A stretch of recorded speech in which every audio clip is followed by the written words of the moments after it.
AOS Department Seminar. Today we have a special seminar presented by the Graduate Student Association looking at fellowship and grant writing. So we'll have a little intro to the topic by Ankur Desai, and then we'll move to a panel discussion. So we have a panel balanced between a couple of postdocs, early career scientists, and one graduate student to talk about their experiences in grant and fellowship writing. And so we've prepared a few questions for them, and then we'll also open the floor to you all if you have questions you would like to ask the panel.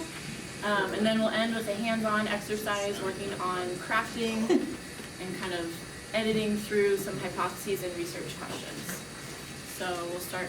Okay. Cool. Thank you, Bailey. And this is a great addition to the department seminar to be able to do some of these professional development chats. I'm going to just talk for 10 minutes, and please yank me off if I keep going. Just to kind of give some motivation for why grant writing and proposal writing and fellowship writing are kind of part and parcel of what we do as scholars, why I encourage all of you as graduate students, and even those of you who are not graduate students yet, so undergrads, consider, and why these can be helpful in your career. And then if you want to see a longer version of this talk, I gave a version of this talk a couple of years ago that's on our website. If you go to the graduate school page and go to the professional development section, which leads to a link full of talks that I've given in the past. So my basic point here is that, you know, if you want to succeed as a scientist in this field, you need to write proposals frequently, right? Proposal writing we often view as a chore at some level, and you hear a lot of stress about it. But the reality is, it's kind of the most creative thing we do as scientists. There's not a lot of jobs where you basically get a blank piece of paper and you get to rewrite your job description every 3 years, right? And that's a really exciting thing to be able to do. And so I point out, the challenge, of course, is that there's only so much funding and so many awards available, and so the only way to get good at this, as it is with everything in our field, to become a good writer, a good scholar, a good scientist, right, is to do it a lot. Right, and to start early. So, my big points here are fundable good ideas, the kind that get proposals funded, are built on the back of lots of bad ideas, right? Ideas are cheap, right? It's really about taking them from idea to an actual implementation that takes effort and time. And fellowships and grants that you can get, especially as a graduate student, are good ways, one, to fund your research outside of research assistantships and teaching assistantships. And as we'll hear later from the panel, we'll see some of both the success stories as well as the challenges of going after some of these. And even if you don't get them, it's a good way to get practice in proposal writing, because some of these you'll get peer reviews back, and some of these it will just force you to put your ideas. My students who've all written grant proposals for fellowships, even when they haven't gotten it, have viewed that process to be fundamental to helping them write their prelim proposal, for helping them do the literature review they needed to do, for helping them kind of flesh out their ideas and hypotheses before they face their PhD committee, for example. As well as it's good CV fodder. Right? So I like to start with this slide because people say it's fun to see. Proposal writing is improved by practice, and that even applies to me. Right, so right now I have a large number of grants that are currently funded. This is my folders in my laptop that are funding my work. Some of these are like $1,000, $2,000 things. Some of these are $3 million projects that fund broadly the wide range of research we do among the 13 people in my lab. But you might say, wow, it's really great, you're successful, it's cool, and it's true, and we've had lots of proposals done in the past. We have, I think, 8 proposals pending right now through NASA, the National Science Foundation. We have some students who have submitted some fellowships. And things where you either have pre-proposals or proposals that we're currently writing that range everywhere from a small piece, this is actually, to things that are actually really large proposals like the LTER, which is a 70-page proposal. But the thing is, that was all built on rejections. So that was my 40 funded grants. These are my 109 rejected proposals in my career, right? There's a lot, right? My career and success in proposals is entirely built on having a lot of things rejected, a lot of good ideas. Every one of these folders is hundreds of megabytes of documents, ideas, revisions, budgets, And some of these have been shopped around multiple times. Some of these were abandoned after they didn't make it. And so just to keep in mind that all of us, except even those of us who've kind of, had a successful career and have managed to get a lot of things funded, have built our careers on the back of failure, right? Most ideas I pitch don't get funded. And the truth is, every dollar helps, right? Because one, even getting small awards, a $1,000 travel award, helps you establish yourself in terms of getting funding to be able to do science. It also provides you some independence, say from the funding of your advisor, and certainly full graduate fellowships that allow you to do your own research, give you a lot more freedom and flexibility in the types of research you might want to accomplish. Things like the NSF Grad Fellowship, which you can apply your senior year of undergrad, provide a way to even, boost that admission into graduate school. Okay. Practice, as I mentioned, and prestige. So anything, provide stipend, travel, supplies, incidentals are worth going after. I think it's easy to forget, but funding graduate school is not cheap. As an advisor writing grants, right, it's about $60K a year to fund a graduate student once you add up all the costs, tuition, health benefits, overheads, to stipend. Anything that helps get some of that funded makes it a lot easier to continue and maintain funding through your program. And the more that we get it, the better it is for the department as well. There are a lot of sources out there of potential graduate fellowships, some of which we've had success in this program, others of which we've had less going after. But, for example, of course, one of the most prestigious and well-known is the National Science Foundation's Graduate Fellowship Research Proposal, or the GFRP, or GRFP, that's still called. But there's also one for the AMS, for example, the American Meteorological Society. There's ones at NOAA once in a while. The international students that we've had, I have a student right now who's on a Fulbright Fellowship here, so it funds 3 years of his PhD. There's a lot of, the Ford Foundation, which has a great fellowship proposal, and a few others. And so take a look out there and ask, and we'll hear from the panel some of the examples of it, but there's no shortage. And there's even one for postdocs. So some of you might have had your PhDs funded, but you might be thinking about your next step in terms of going out for a postdoctoral position. And there's quite a few. The National Science Foundation has several, including one in atmospheric science. I had an NSF AGS fellow. You were one, Stephanie. And another great program. Of course, I think the NOAA Climate Global Change Program is another very prestigious one. These ones are you're getting set up in labs that are hosting you. Others are place-based, like the NCAR Advanced Study Program. I was an ASP fellow. That one is based at NCAR, where they bring in up to 10 postdocs a year. And there's a whole variety of ones out there. And they all have roughly the same, and these are a great way to be independent as a postdoc in terms of being able to do the research you want to do after your PhD. You want to look closely at what they might cover, like stipends, benefits, materials and supplies, maybe equipment, maybe travel. Lots and lots of rules of how and where tuition is paid, so that's one that you need to definitely work closely. And one thing that we always encourage any student who's going after a fellowship proposal to is to talk to Christy in the back, right, who's our proposal prep guru. She's really good at reading fine print and figuring out how you submit it. Usually UW has a process, as well as the individual agency. Sometimes these things takes a while to set up or get registered, and so you want to make sure you know what you're looking at, and especially the tuition remission part can be one of the most complex parts. So for example, NASA versus NSF. So yeah, things to watch out for. Fine print, like font sizes and even typefaces are specified, and will get your proposal rejected if you get your margin off by 1/4 inch, trust me. Page limits, how you submit it. A lot of federal fellowships are often limited to citizens or permanent residents. It's worth looking specifically at those rules if they affect you. Whether or not they have certain qualifications they're looking for. What the expectations are if you get this award. Like the DOE ones expect you to work in the Department of Energy lab in the summer, so you should probably figure that out ahead of time. Also, whether you get paid and you're then paying the university, or whether you're directly sending this through the university, and that affects how it gets submitted. We also talked about tuition and health insurance. This changes if you're not an RA or TA. And then look at the funding rates. You can usually figure this out. NSF in particular publishes a lot of this data. They do workshops on campus for writing these.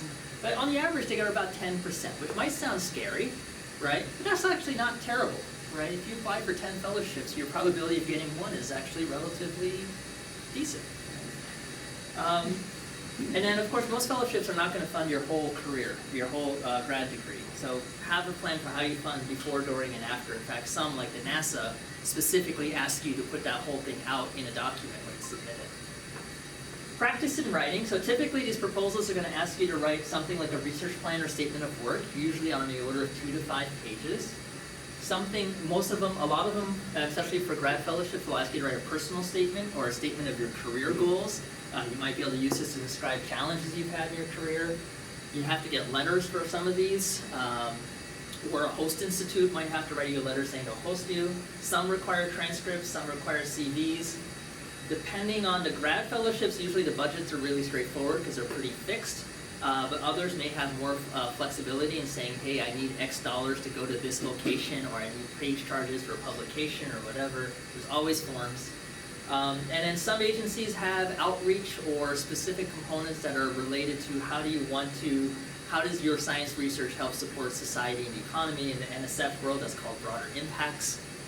And these may be writing separately. So things for writing a good proposal, right? We can ask the panelists more in details, right? I find that in writing a good proposal, right, you need to have a good idea, right? An early hook, motivation for why is this important? Why is this interesting? What's been tried? What's an interesting question or hypothesis or objective? This is where I almost always start writing my proposals, is actually the objectives, questions, or hypothesis part. That's one, as a reviewer, that I usually read first. Connecting it to the specific goals of the request for proposals. Having a good approach. What's your best idea? You don't have to necessarily do exactly what you say in a proposal. We have to have an idea that you think will most likely be successful, and a backup plan if it doesn't work. And then deliverables, which is one of these buzzwords that's terrible, but in NASA, what it means is, what are you going to actually produce? Right? Papers, websites, data, professional development, and some places like a management plan. Who's involved? When are you going to do this? What are you going to do with the data you generate? Some of these require specific data management plans.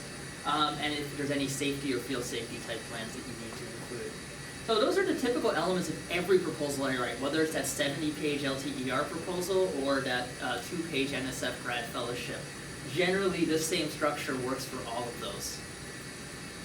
And then if broader impacts may be integrated. How does this help you as a developing scholar, advance the field, agency, future students? Finally, just pointing out, right, anything you get counts. Whether it's a few $100s or it's a big grad fellowship. They all count as funding in your CV, and when we're interviewing future faculty and things like that, we ask them questions about what have they gotten funding, and those things all matter, right? Because it shows that you have practice and craft in writing proposals, which is a unique writing style compared to manuscripts, compared to writing talks and so forth. The NSF fellowship in particular is highly sought after by every graduate program in the country. Independent awards give you more control over direction of your thesis. Managing money for research is also a good skill to learn, and so if you are funded as a fellow and you have to learn how to manage a budget, this is a non-trivial thing to do, and it's one that most of us have learned on the seat of our pants, often badly at first, and I'm still not great at it. Learning to talk to program managers is a good skill. That's something that we all have to do all the time, and a lot of us hate it, and it's actually a really useful skill to be able to do.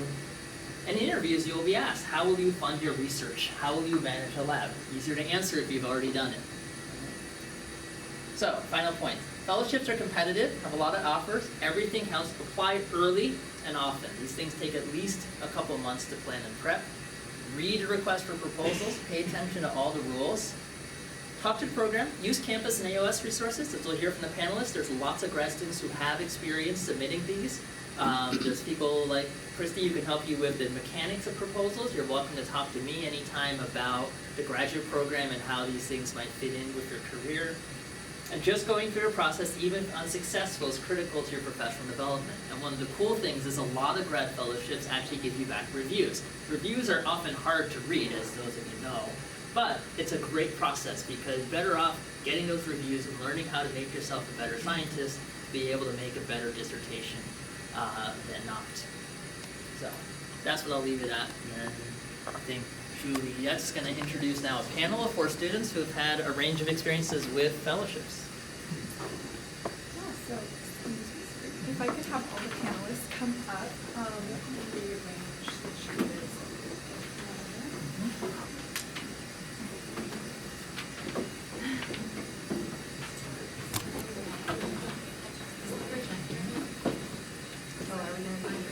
If you want to just, it's not my eyes, I can turn them off.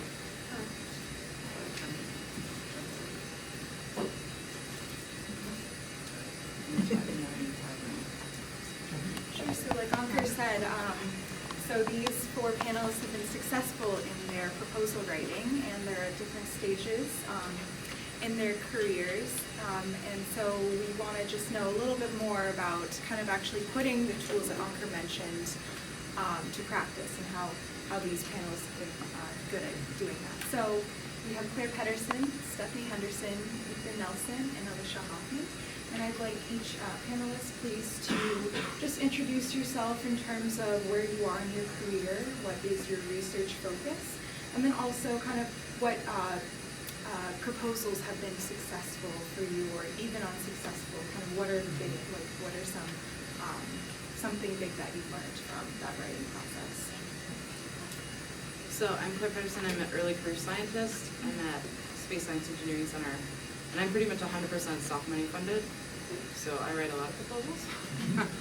I study snowfall and processes in the high latitudes.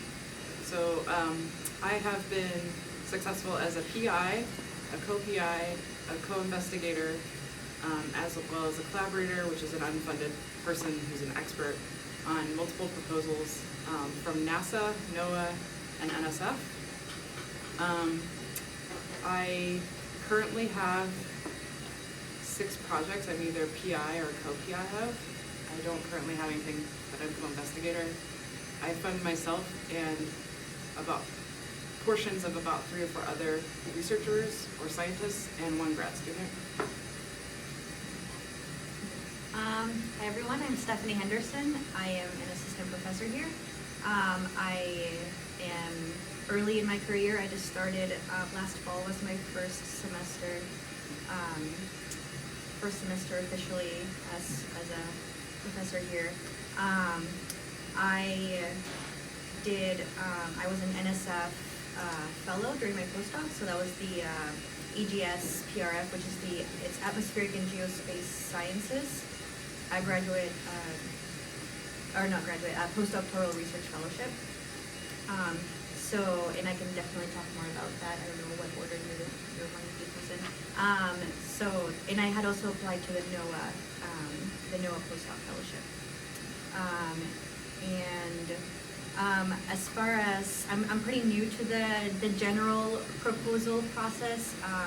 I have been a part of an NSF proposal, and also, so I have some experience with NSF proposal writing, and also some experience as a collaborator on international proposals, which again, as Claire said, I will not be funded through that, but there's a lot of times some travel or something like that involved for the collaborator. My name is Ethan Nelson. I'm also an early career, I guess technologist is my title right now. I did my grad school here at UW as well, so as part of that process I applied to most of the graduate fellowships, NSF, NASA, which I think is now called Finesse or whatever. So I had whatever that was prior in ESSF. And then I've also worked on NASA postdoc proposals, and then finally a kind of larger advanced instrument proposal for a NASA ROSES call. Hi, my name is Alicia. I'm a first-year grad student here, and I think the reason I'm up on this panel is because I have the NSF GRFP, but I also did fail to get a few other graduate fellowships. So yeah, I know how that feels. Great, thank you. So yeah, I think we would want to kind of expand more upon each of your individual experiences in terms of writing. a successful versus unsuccessful proposal. For example, were there any distinctions that you can identify in your own work, I guess, that distinguish between the successful versus unsuccessful? Or, any sort of general advice that you would give for that? So I've had successful and unsuccessful proposals. The thing that I've learned mostly from being a panelist, so if you get a chance to review proposals or serve on a panel, you can learn a ton. And so the main thing is that I found for me and for what reviewers think and when I was a reviewer is that if you write a clear narrative that has a hypothesis or a product, like driven question, and that it's organized clearly, that will get you in a category of proposals that's usually rated very good. Once you're in very good, it becomes kind of a crapshoot whether or not you get picked, because it might be like priorities of what they want to fund, or it could be there's one weird thing that a panelist kind of hangs on to that was a minor point. But if you can get a clear narrative and organized piece of writing, you will probably get into that very good kind of category. And also I'd say one thing I always do is in a specific proposal call, like on these Rosa's calls, I look at something that is called out, like words multiple times that are called out to say something they want, and any of my ideas that address that, I copy paste that language and bold it and quote saying, objective 1 will do this and addresses blah, blah, blah, whatever point in proposal. And I find as a reviewer, other people that did that made it clear what, like stakeholders is another word that's kind of like the buzzword that you were talking about on deliverables. But if you can actually make that direct connection, I think that helps a lot. And of course, I've had a bunch that didn't get funded, and some were recommended to be resubmitted. And I found the review information mixed. Like sometimes you get a lot of information, and sometimes you get 2 sentences on why you didn't get funded. So I think review from your colleagues can be maybe more helpful. So I can talk a little bit about the postdoc, since that's what I have most experience with. The postdoc fellowships, so NSF and NOAA are the ones I applied for. The nice thing about those is that they let you go anywhere.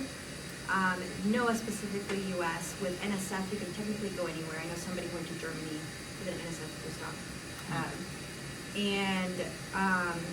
The nice thing too is that you can essentially write the same thing, but for both, right? So these don't have to be completely separate ideas.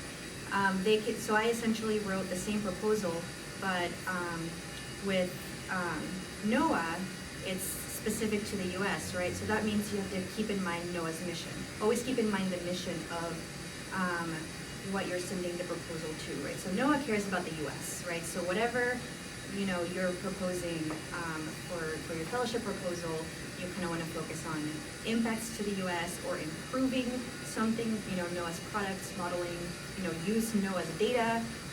Those things matter a lot more with NOAA. With NSF, it can be very broad, more general, and a lot less kind of specific. And keep in mind they also have different requirements. So NSF has 15 pages, NOAA is 10 pages, right? So they have some different formatting and length requirements and things like that. The best advice I can give you is and what helped me the most, is to read successful proposals. So I received a few successful NSF postdoc fellowship proposals from other people who had gotten it, and I looked at them. I saw how they were formatted, how they were laid out, how kind of there's something about these proposals that was successful, right? So it's really helpful, especially when you're brand new to writing proposals, to look at examples. And NSF is very hypothesis driven, so I literally had hypothesis 1, wrote it out, hypothesis 2, wrote it out, and I'm more than happy if anybody's interested in applying. I'm more than happy to give you mine. I've given mine to various people, so that way you can read an example, because that really is very helpful. And so let me think. With the other ones, they tend to be, as Ankur mentioned, they tend to be more specific to certain places. So keep that in mind as far as like where, you know, how picky you are of where you want to end up. You know, then depending on, you know, that will have an impact on which ones you apply to. Also keep in mind that you would have a host, right? So both with NSF and NOAA, my host was Dame Beaumont, right? This is how I ended up with a postdoc here. So you're not writing these on your own. You're discussing this with somebody who is an expert in something that you are proposing, right? So for me, I had experience looking at MJO teleconnections and MJO teleconnection impacts, right? That's what my PhD was on. However, after chatting with Dan, and he threw out this linear inverse modeling that I had never heard of, you know, and now I'm expected to write a proposal on a methodology that I had never used, it helped a lot to have him send me, you know, relevant documents and relevant information and just chat with him to make sure that I wasn't making stuff up whenever I was writing this methodology, right? So you're not on your own. You have a host that you have to identify for these proposals. And you have to identify that person before you start writing, right? Because the idea is that this is a mutual, you're collaborating, right? So they have some expertise that makes sense for your project. And that's part of what you have to argue in the proposal is why is this your ideal host? Or, you know, what is it that, you know, why is this the project that we should fund? Will you be successful? And depending on the expertise, that can definitely play a big role. Another thing I will note, with NOAA and NSF, you can go anywhere except they do not like you to stay where you're at. So for example, if you really want to do a fellowship, a postdoc here at Wisconsin, it will be very unlikely that they will want to fund you. You would have to really try to argue for staying here. And that's because they want you to broaden your perspectives. That's kind of part of professional development, and a lot of times they look for that when you're applying for jobs. So a lot of times they will want you to go somewhere else. So keep that in mind. Yeah. Can you submit more than one different hosts? So I submitted at the same time at NOAA and NSF. Is that what you mean? Or you mean No, multiple two NSFs? NSFs. I don't No, you think can't. so. You can't. No. Nope. Yeah, it has to be, only one. Good question. And then, yeah, me too, would like to comment more maybe on the grad school side of proposal writing. Yeah, sure. I mean, I think being in grad school, definitely leveraging your advisor is a key component. So asking them if you can see one of their proposals that were successful as an example. The grad fellowship proposals are generally going to be a bit smaller in length, but just kind of getting an idea of that structure and flow. I always kind of like to keep a few bullet points that I keep rehashing at the start, throughout the paper, and then bringing those up at the end. I think also important, an important aspect is tying it to these funding agencies. So at the end of the day, like NASA and NOAA aren't just going to fund science because it's cool. Generally speaking, there needs to be some connection, whether it's some development of a new product for NASA or advancing some sort of base science, but make sure you're tying it into the agency and telling them why it's important that they fund your research. And then also some things that Ankur brought up that I think are really important is make sure when you're writing your proposal that it's not completely abstract. So you need to know what you're going to be doing. You might not know what the actual result is, but you need to know what your methods are and kind of your outline and approach, because reviewers can really fish out if you're just saying, we're going to do X and explore Y. If there's no sort of, it doesn't have to be completely set in stone, but if there's no kind of predefined path that you're going down, then it might seem like a risk and not something that's going to be successful. Because at the end of the day, you do also want to follow through on your deliverables, because that's an important aspect. So one thing that's kind of unique about graduate fellowships is that they're funding you as a person. They're not actually really funding your research. Yep. My original NSF proposal dealt with the research I was doing at a different university with a different advisor, and then I transferred here, and I'm doing something completely different. But I still get funded because the NSF is funding me, not my research. So when you're applying for graduate research fellowship, if you're gonna apply for the Hertz Foundation, which is a private organization that does graduate research funding, if you're applying to like the Ford, McNair, whatever, they're going to fund you, and you have to show them, usually through your personal statement, that you're worth funding, that you have career goals, that you are going to become a good scientist, that you have the potential to become a good scientist. So having statements, like the NSF loves their broader impacts and intellectual merit, those are their buzzwords, but figuring out what those buzzwords are for other fellowship proposals, like, those are the things that you really want to focus on for yourself when you're writing your personal statement, because that's really what they're funding. Figuring out what those buzzwords are and what they mean for a different fellowship can actually, it can be straightforward, but it can also be kind of difficult at times. So, like the Hertz Foundation comes right out and they're like, we want to know that you will be a good American citizen and you will give back to the United States. And your personal statement and your proposal need to demonstrate that you will somehow give back to America. And that's what they're looking for. NSF is more about their broader impacts, whatever those may be, and your intellectual merit, however you're giving back to the scientific community. Ford is looking for diversity, and it really wants you to talk about how you, as a diverse individual, will broaden diversity in science. So those are the things that I think for undergrads here and first-year grad students to really figure out when you're applying for your graduate fellowship stuff.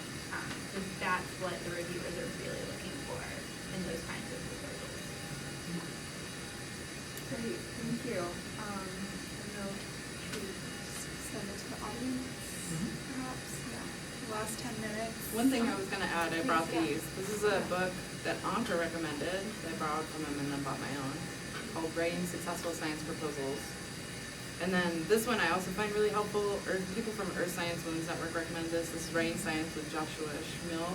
And he's actually a earth scientist. He's a soil and ecologist. This is like both excellent to read books about how to write proposals.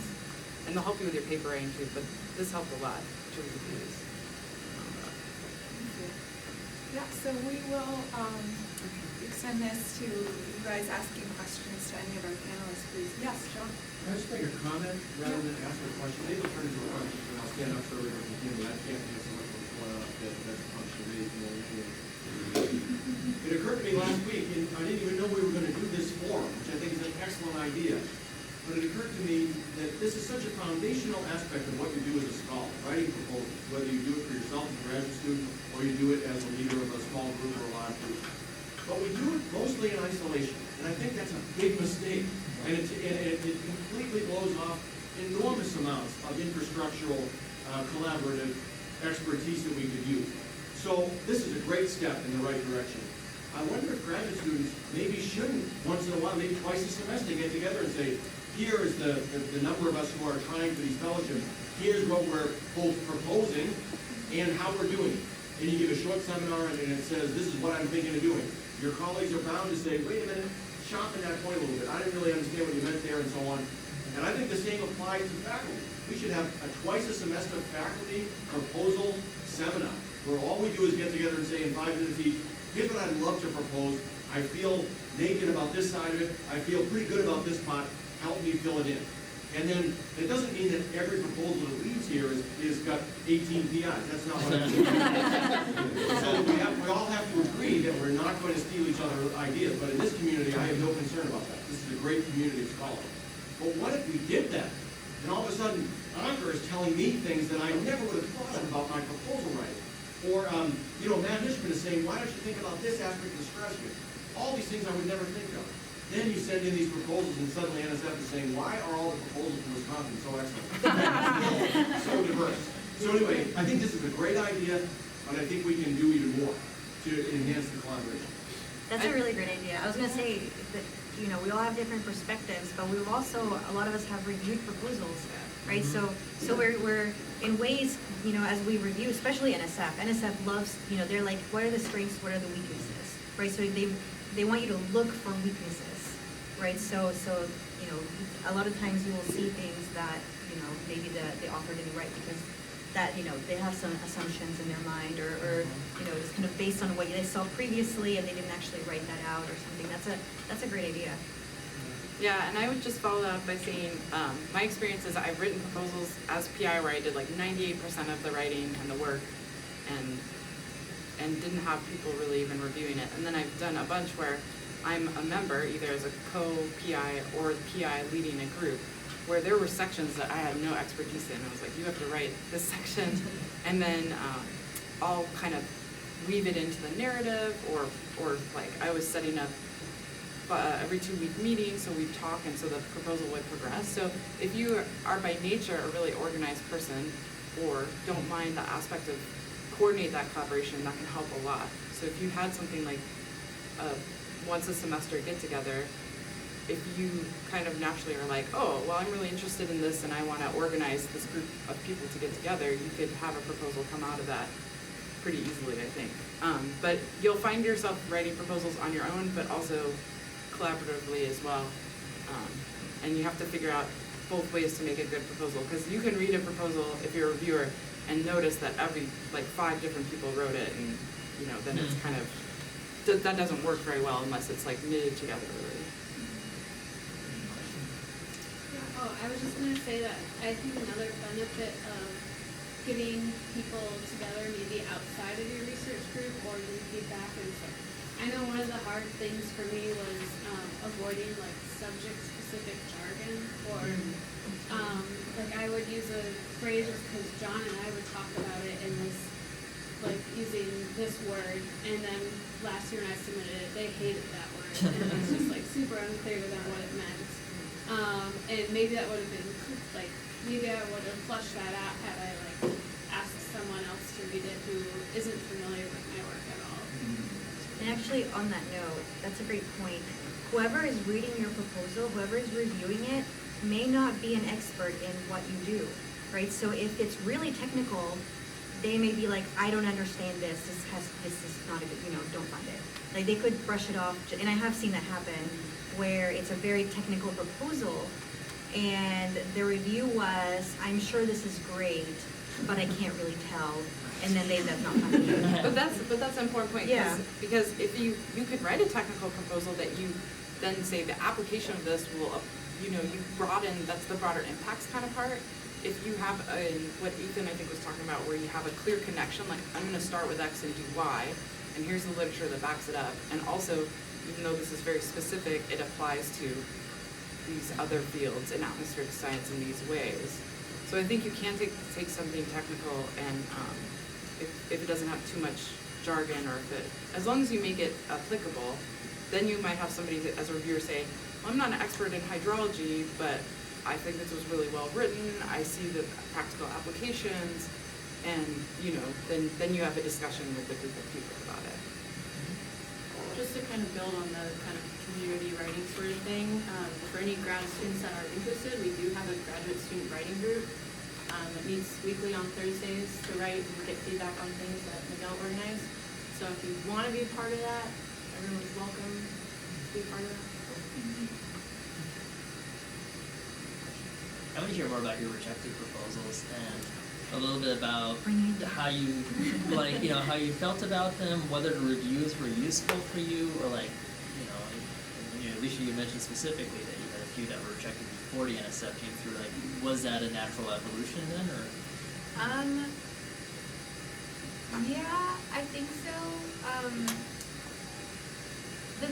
The very, very first proposal that I ever had rejected was actually in undergrad when I was trying to get my senior thesis research funded.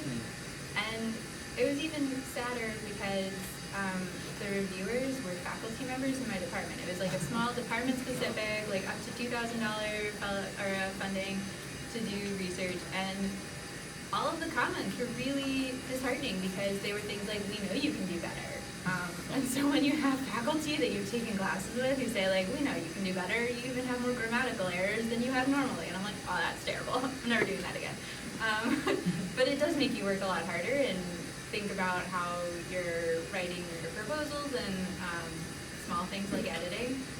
And then for the fellowships that I applied to for grad school, it really did make me think about the way I was writing things, the language I was using, because the first time through I was definitely using too much scientific jargon, and both Ford and Hertz are not scientific specific organizations. It's private funding, and they are not really looking at your specific research, they're looking at you as a person and what you can do. So that was a good learning experience, to figure out less scientific jargon, more about myself and how I can broaden science and add to the intellectual discussions. Yeah, I think for me, I did my first year in grad school. I did the NSF graduate fellowship proposal, and we kind of went out on a tangent and went into a field that I probably should have talked to like John a bit more when I was writing the proposal, but I didn't. And so the reviewers were able to fish that out really quick and say there wasn't really a physical connection there. And then also I didn't have enough publications. But for my NASA postdoc proposal, I actually did 2 different ones. And so in a program where, or in a cycle where you're able to apply more than once, I think that's extremely helpful because you can get feedback from people locally, but actually getting feedback from those reviewers. I mean, these are the people that could be reviewing the application again. So building on that feedback and improving your proposal to make a better one the second time around probably increases your 1 in 10 chance probability a bit more, or at least gets you into the very good category. So I would say especially leverage the people that are going to be on the grant or proposal. So for the NASA one, I had a sponsor as well, like the NSF ones, and there you want to make sure that the person who's sponsoring you is involved, as opposed to just kind of doing something on your own, because otherwise you might not be able to make that connection to the funding body.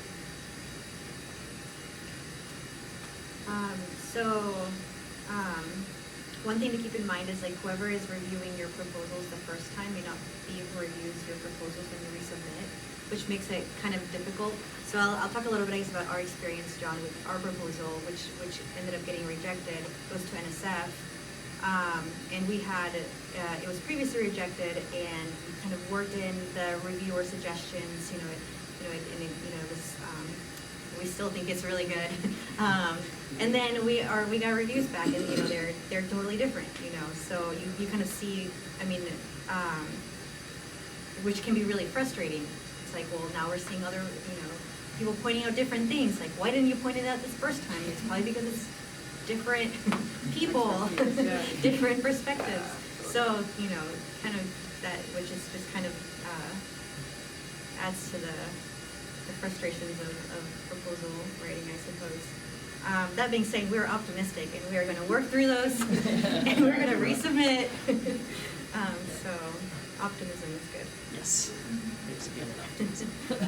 Well, I'll just add on that score, speaking of optimism, Ankur allowed me to collaborate with him on the snow cover proposal within a few years ago, and it came back unfunded. I think it was the very next week he said, okay, here's what we want to redo on this thing. And it was within a month or so we resubmitted it and it was successful. So there's a person who takes the ball up 3rd and 15 and runs. And that's one of the keys, is not to give up. And you're saying all these good things about integrating the comments, and you're right, Steph, you don't know who's going to be the next reader of what you've integrated, but if you do it enough times, I think Eventually they will know where. Well, and what I'll add to that is what we specifically did in that proposal was, a lot of times what you have is when you reject a proposal, sometimes reviewers are like, you haven't convinced me. Mm-hmm. And what we were able to do is get some small internal funding to support an undergrad who did some model runs for us, right, to provide preliminary data, to provide some of the initial tests, so that when you resubmit it, it's kind of like, okay, and here's our first stab at this, so now we've addressed the reviewers. And I usually actually specifically write response to previous reviews as a section in proposals. To just make it very clear, this is why it was rejected, this is what we did, this is why we think it's a stronger proposal this round. So I had a recent NSF proposal, which is now was encouraged for resubmit with a couple folks, and And we don't know if we'll get the same reviewers. It depends on the program manager. Like what Stephanie says, sometimes a resubmit program manager will send it to the same people, especially the one you got a poor score from. Like they'll try to. So I think we had like an excellent, a good, and a fair. And a fair means no funding. Like even one. If you got tons of excellence and a fair. But also the point that came from it was interesting. It's all again about perspective. So this person said their main criticism is we were promising A, but they said there's no evidence we showed in our expertise or whatever that we would do A. And what we realized is the way they read it, we were promising something totally different. And the way they read it from their perspective, because we didn't communicate well enough, is that everybody reads papers or proposals or whatever from whatever area of expertise they're in. So they took a couple phrases we said, and because it wasn't clearly communicated, they extrapolated out that we were going to do A, when we were thinking we were trying to communicate we're going to do B. And so part of what we did from that review is made it very clear that we were not doing this very specific scattering thing that they kind of latched onto. And it was totally a fair point, because I think the bottom line is that we did not communicate well enough to make the point. And so on our revise and resubmit, or our encouraged to resubmit, we changed a couple bigger things, but as well we made sure the phrasing was consistent with what we were trying to like push forward. And we also I kind of pushed for, I'm a co-PI in this, and it's a multi-institution NSF, and I pushed for us to have regular meetings so that make sure we're on the same page, because I felt with the first one, we got a draft, and I was kind of surprised at certain things that were in the draft. So we're trying to get our communication between each other better. I will say one thing that kind of goes back to the first question. I treat writing a proposal like writing a paper. Like whatever I'm writing, I would be okay with that going to reviewers for a paper. You would be surprised how many proposals, and I realize people run out of time, but how many proposals come in that are just like underbaked, or have figures that are ugly, or I mean just lots of things you would never submit to a journal. And so I would encourage people to try to treat it at the level of a paper you would submit in terms of, you know, aesthetic quality as well as like organizational quality.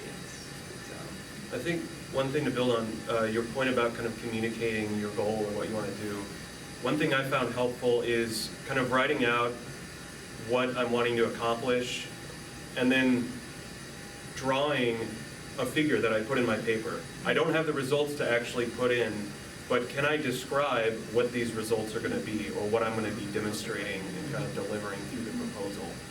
And if you can even like use very rough data and put in some kind of sample figure of what it might look like, some proposed relationship, that goes a long way toward communicating. Totally do that, yeah. And you can use figures from papers that are foundational to your motivation. Like this is not a paper, so you can actually take a figure. In my roses for PMM, I took a figure from a Walser and Guan paper that illustrated a point that I thought was key for why I wanted to build on whatever, and that is fine to do as well. You credit it, obviously, but you can do that. You can have a figure or two in the motivational part that is even other people's work you are building on. So, thank you to all of our panel members. Moving along, so we have time for the hands-on part of the workshop. Give you a round of applause.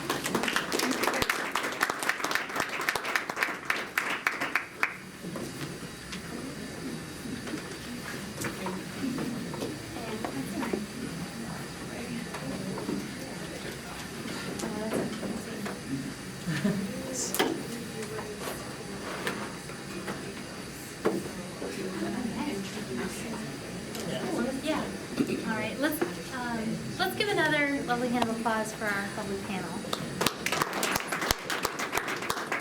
I feel like that time went by so quickly because it's like all this cool information that we get to learn and hear from voices maybe we don't get to hear from very often. So for the next few minutes, we just want to do a small hands-on activity just to get people talking to each other and also thinking about what we just heard a little bit about. So one of the key things we've heard is really honing in on our scientific questions, and that's what we want to sort of focus on for 5 minutes together, just for a little bit editing and also writing scientific questions. So once this loads, oh yes, so when looking, I guess you wanted to talk about this. Yeah, part, so- okay, small, one second. It won't go big until it's done getting small again. I think just leave it like this. Yeah. All right. That's good. Yeah. Cool. So we have a few examples that we were hoping to have a little bit more time to work through, but some great questions from, and answers from the panel, limiting the amount of time we'll work on it. But some of the questions to consider when you're evaluating scientific research questions are as follows. So you will have examples. What do you think of the example? How would you change it? Would you change it? Do you think it's clear? A big part that the panel really emphasized was who's your audience? Is the language, the jargon you're using or not using appropriate for the audience? Are you having experts in atmospheric science? Are you having maybe TC experts look at this? Or are you having general geosciences people reviewing a question? What kind of background is necessary to understand what you're trying to ask? Along with that, how clear is the idea this question is trying to communicate? Right? How vague is it? Is it vague? Is there a clearer way to write the example? And an important one always, is the grammar correct? So these are some questions to think about. We're going to do an exercise. So to work with your neighbors, a little bit of collaboration, as John mentioned earlier. Think, pair, share. It's a method of teaching. So we'll have you think by yourself for a minute or two, or a minute, because of time. 10 seconds. And then talk to your neighbors, pair up in small groups, kind of discuss what your thoughts are on the specific examples. What do you think things you change about them, considering the fact that everyone's kind of dispersed randomly? Likely you won't have another person with your discipline next to you, so you can share how your discipline impacts it. And then, if we want, if there's time, we can bring it back to a whole group discussion. So these are some examples, and it's, as Pete said, as soon as it's gotten small, so we can bring it to large. So these are 3 different examples that we just kind of came up with. Focus on maybe an example in particular, and go back to those questions. Is it clear? What kind of background do you need to know to answer this? Is the grammar correct? So take, like 30 seconds, and then I'll tell you when to go find a person, because that can be intimidating.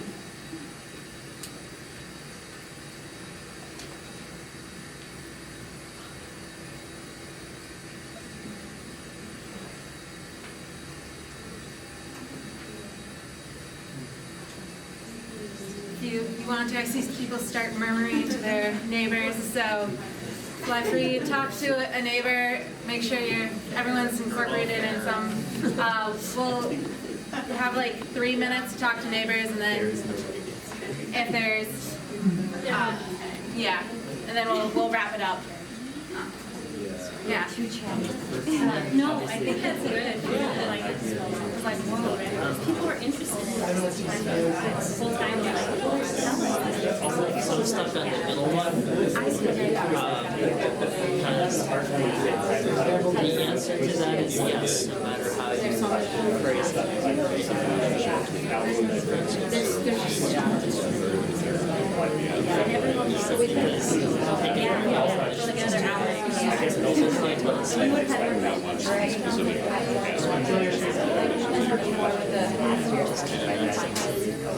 It's kind of a hard statement, is I kind of found that about the first one too.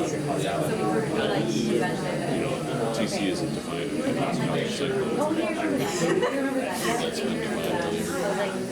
Yeah, I mean, I think the grammar on that one is rough. Yeah. Like, I like it because it seems like there's something testable. Yeah, which is driving into the card. I think we could bring this so that there's more symmetry between the first part of the question and the second. Otherwise, it's going to be that's supposed to be the opposite. It was under favorable conditions. You could just drop that. Right. Two tropical cyclones. Okay.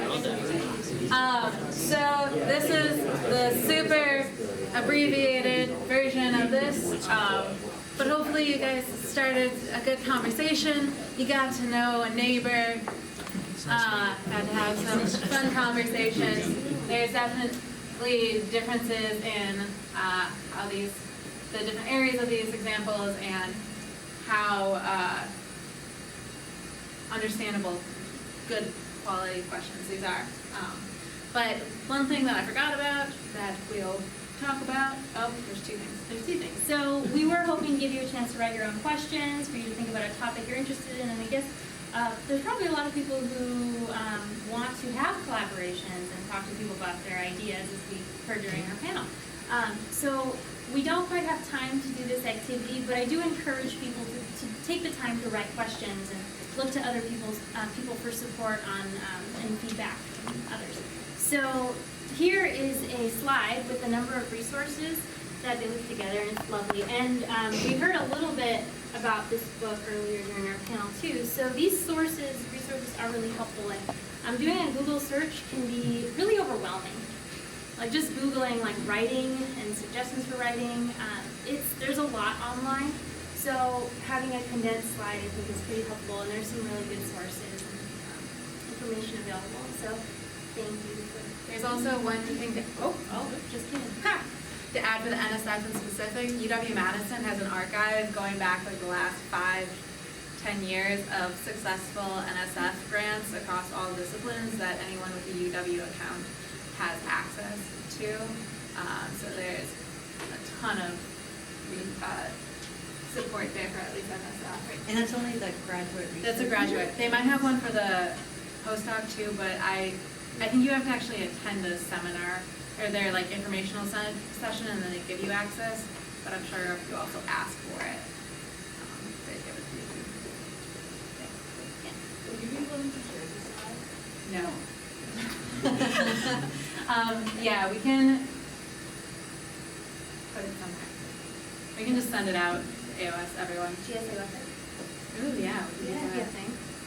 GSA website, we have one. Any other questions before we wrap up? All right, thank you for your attendance and participation.